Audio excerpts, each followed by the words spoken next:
Você talvez já tenha visto algum desses vídeos no Instagram ou no TikTok. Essa é a prisão Mamertina, na qual Paulo e Pedro foram presos antes de serem condenados.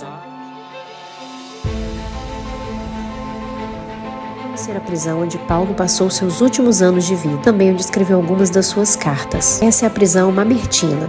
Pois é, eu também vi. E na minha primeira semana de Roma, claro que eu queria muito ver a Fontana de Trevi, o Coliseu, o Panteão, mas eu queria muito ir na prisão. Essa prisão tem um outro nome que, se você colocar no Google, você provavelmente vai achar que é a prisão Tullianum, ou popularmente também chamada de prisão de Paulo e Pedro. Se eu não me engano, é isso que está escrito até na fachada dela lá embaixo. Essa prisão está localizada em Roma, na Itália, mas ainda mais no centro de Roma, no centro histórico de Roma, e ainda no centro do centro histórico, que é tipo o Fórum Romano. Mais especificamente, ela está localizada nos subterrâneos da igreja San Giuseppe dei Falegnami, que é Marcedeiros. Então, se você estiver em Roma, é real só colocar o nome da prisão no Google Maps que você chega lá, não tem nenhum lugar secreto. Bem na frente da prisão Mamertina tem um lugar muito bonito pra fazer foto. Gente, eu tava lá no verão, entendeu? O verão em Roma é a parte que turista fica assim. Então vamos ter muita curiosidade histórica, começando com a origem e fundação da prisão. Bom, segundo a tradição antiga, esse cárcere foi construído por volta de 640 e 616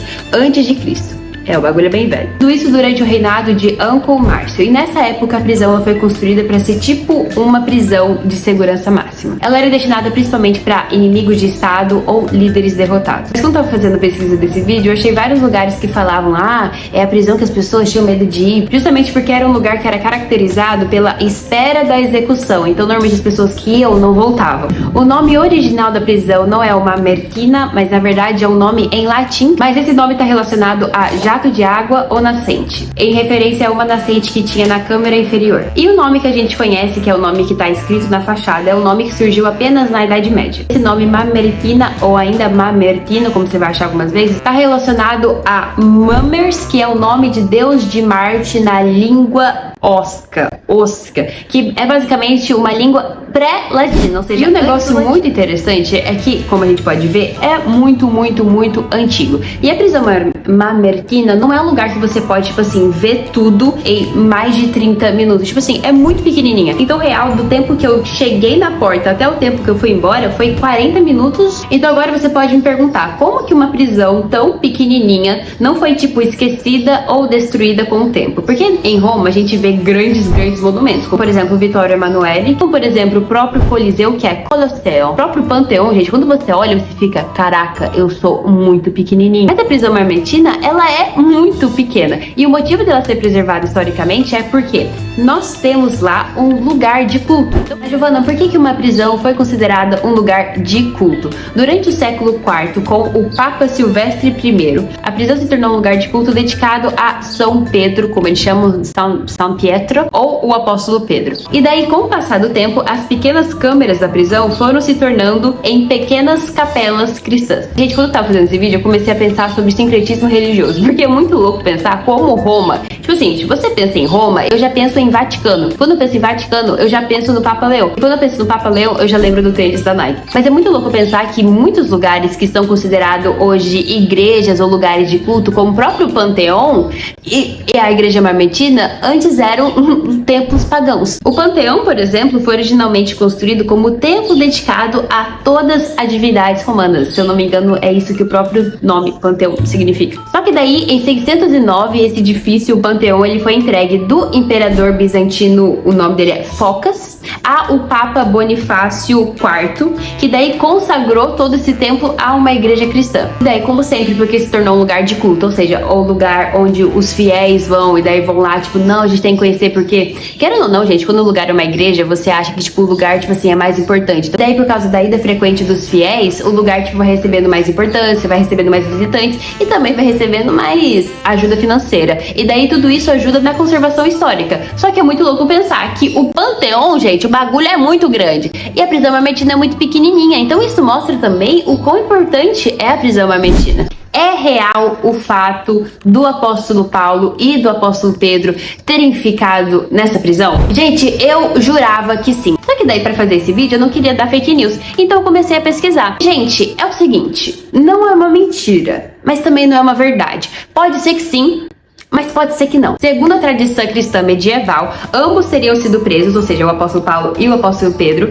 nessa câmara inferior antes dos seus martírios em Roma. Martírio, caso não saiba, é uma palavra bonita, tipo assim, morrer pela fé em Roma. E a tradição conta que os apóstolos utilizavam essa nascente de água que tinham para batizar outros prisioneiros que também acreditavam. Inclusive, eu tava vendo alguns vídeos e vendo alguns sites, a galera fala que, tipo, o apóstolo Pedro, que fez aquela fonte surgir do nada, justamente para batizar as pessoas. Tem um lugar, inclusive, que é, tipo, uma gradinha, falando que foi lá que o apóstolo Pedro, tipo, teve uma parte que, tipo, bateu a cabeça, a pedra quebrou. Eu não sei qual a intensidade dessa batida que o apóstolo Pedro supostamente deu naquela pedra, mas tem uma parte lá que a pedra tá quebrada e tá escrito, aqui Pedro bateu a cabeça dele. Mas agora a pergunta, Giovana, nós temos alguma coisa na Bíblia ou algum registro histórico que comprove que o apóstolo Paulo e o apóstolo Pedro estavam na prisão?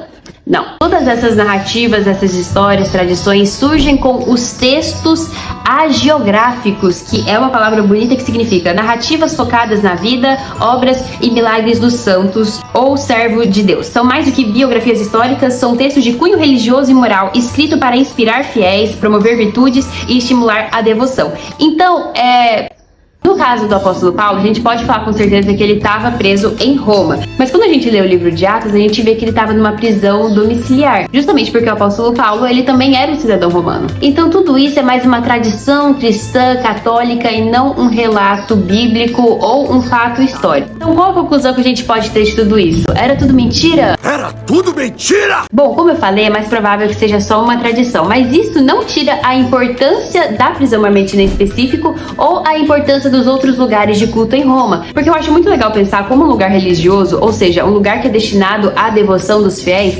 pode ajudar a conservação histórica. Eu já falei pra caramba de liturgia do ordinário, eu não aguento mais falar desse livro aqui, mas o liturgia do ordinário tem um capítulo que ele fala pra gente o quanto que a nossa fé está interligada na história com H maiúsculo. Então, por exemplo, a gente vai ter um relato de cristãos que eram contra a escravidão, ou seja, a favor da abolição da escravidão, não usando açúcar. Eu não trouxe pra Itália o liturgia do ordinário, mas se eu não me engano tá no capítulo Comenta as Sobras de Ontem, onde a autora fala pra gente da importância que os nossos hábitos, até os nossos hábitos alimentares têm, e como tudo na nossa vida deve espelhar o cristianismo. Giovana, você estava falando sobre tradição católica, sobre prisão, sobre nome em latim, sobre sincretismo religioso, onde você quer chegar com comida, qual que é o assunto? O que eu quero falar com esse vídeo é, a fé cristã é uma fé viva, é uma fé tão viva que ela mexe com a conservação histórica de grandes monumentos que antes eram usados para templos. A fé cristã é uma fé tão viva que ela pode diminuir a compra de açúcar de uma geração para defender princípios, como por exemplo é o caso da abolição. As igrejas que a gente vê por aqui muitas vezes são igrejas vazias, que são só grandes pinturas e esculturas bonitas. São lugares que em sua maioria não são fiéis que visitam, mas são turistas. E agora eu tô nesse grande processo de tentar achar uma igreja aqui na Itália, uma igreja tipo assim, não esses grandes lugares bonitos que muitas vezes vão turistas, mas sim achar uma igreja que eu possa frequentar, ou seja, com cristãos de verdade. E é muito louco que as igrejas que eu tô indo,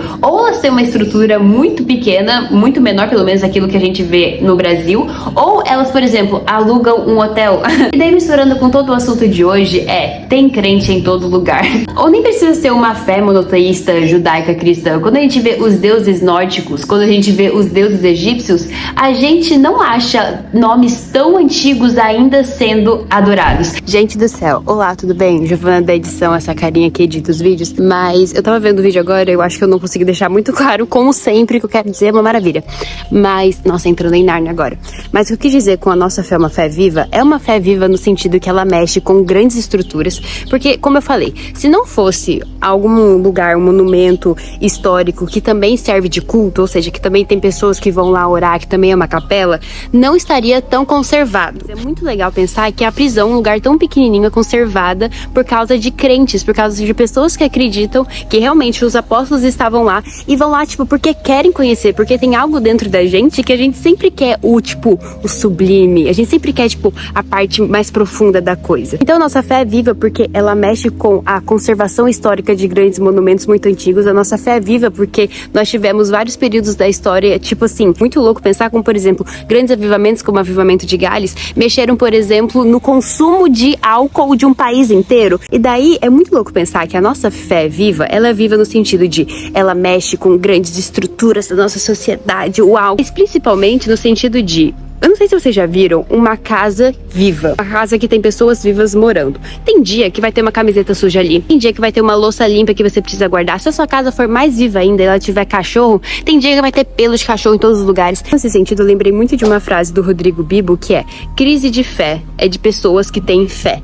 Então, às vezes, como a nossa fé é viva, tem horas que ela vai mudar, entendeu? Tem hora que, tipo, eu me conecto mais com Deus, eu me sinto mais próxima de Deus, tipo assim, com muito tempo de oração. Tem dia que eu não consigo orar, então eu começo, tipo, a ler muitos salmos. Tem dia que a minha fé passa por turbulências. Uma fé viva, bem como movimentos históricos ou monumentos muito antigos, ela passa por reformas. Então vai ter momentos na nossa vida que a gente vai ter que nos adaptar com a nossa fé. Tá bom, isso daqui tá acontecendo, é um momento um pouco difícil. Como eu posso, do mesmo jeito, ver o Senhor nessas coisas? Então, independente de todas as coisas, a nossa fé tem que estar viva de saber agir com as mudanças. Então, o cristianismo é uma religião, tipo assim, eu tô lendo agora este livro aqui, né? Há uma eternidade que eu tô lendo ele, inclusive, tem que terminar logo. Mas nós temos mais de 2000 anos de cristianismo. E é muito louco ver como realmente Deus sempre teve, tipo assim, os seus eleitos, é uma palavra muito calvinista, sempre tiveram os fiéis de Deus, como sempre tiveram as pessoas que, tipo, prezavam, tinham temor pela palavra e queriam guardar a palavra independente das circunstâncias. E é muito louco pensar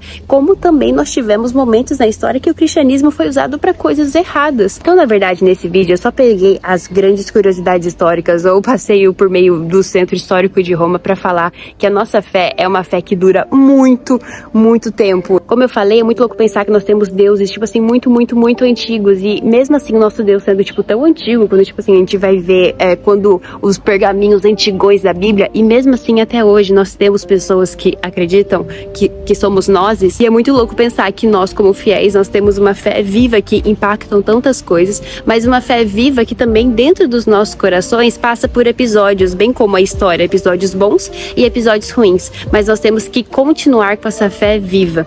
E é isso, foi um vídeo muito TDAHzento, porque tudo isso que eu falei, eu estou falando totalmente sem roteiro, somente seguindo as vozes da minha cabeça. Mas é isso, gente, se eu conseguir fazer vídeo a tempo bonitinho, eu vejo vocês semana que vem. E beijos!